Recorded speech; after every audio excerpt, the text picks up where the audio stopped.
Welcome to Trump Breaking News Network, your daily source for up-to-date news on the political scene of Donald Trump, his presidency, American politics and conspiracies.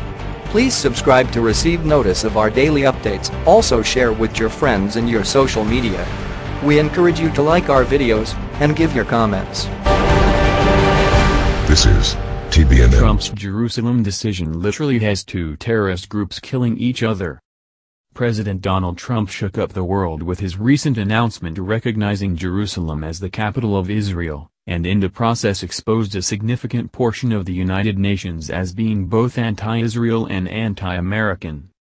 But a rather unexpected and unintended consequence has also emerged in the wake of Trump's recognition of Jerusalem as Israel's capital. Two major terrorist groups are now at war with each other. According to Fox News, the Islamic State group affiliate in Egypt's Sinai Peninsula has officially declared a state of war between themselves and Hamas, the terrorist organization that controls the Gaza Strip between Egypt and Israel. The announcement came in a 22-minute-long video in which an Islamic State group member accused of collaborating with Hamas was beheaded. The jihadist executioner declared of Hamas, "Never surrender to them. Use explosives, silenced pistols, and sticky bombs. Bomb their courts and their security locations, for these are the pillars of tyranny that prop up its throne." A major part of the violent quarrel between the two terrorist groups is the notion held by the Islamic State group that Hamas somehow failed to prevent Trump from recognizing Jerusalem as Israel's capital, as if that was even within their power. Of course, they have also taken issue with a Hamas crackdown on Islamic State group militants fomenting trouble in Gaza, as Hamas has been attempting to stay relatively quiet recently in a bid to improve relations with Egypt and the Palestinian Authority, and to a lesser extent, Israel. The Washington Post reported that this confrontation between the two jihadist groups has been building for more than a year as the two groups have taken separate tracks in dealing with their neighbors. As stated, Hamas has slightly moderated their tone and actions in order to avoid a direct confrontation with Israel as they patch things up with Egypt and the Palestinians in the West Bank.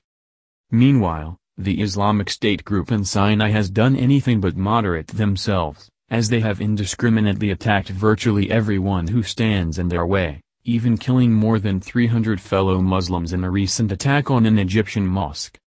To be sure, the Islamic State group offshoot in Sinai doesn't exactly have the manpower or weaponry to launch any sort of major assault on Hamas in Gaza, but they have more than enough jihadists in their ranks to infiltrate Gaza and cause trouble from within.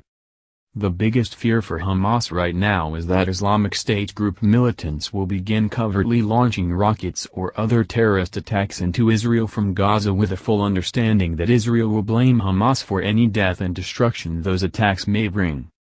Such action would undoubtedly also bring down Israeli retaliation upon Hamas, which is the last thing they want or need at this crucial moment for them in their bid to not just remain relevant and in charge, but to actually survive as an organization. President Trump most likely had no idea that his Jerusalem announcement would spark an internecine war between two murderous terrorist groups who have sworn to destroy both America and Israel. But he has to be laughing now at the fortuitous outcome his announcement has brought. Please share this story on Facebook and Twitter to let everyone know that President Trump's recognition of Jerusalem's capital status has sparked a war between Hamas and the Islamic State group in the Sinai. What do you think of this declaration of war between the Islamic State group and Hamas? Scroll down to comment below. This has been the Trump Breaking News Network. Please subscribe and share to stay up to date on the latest news about our president. Be informed.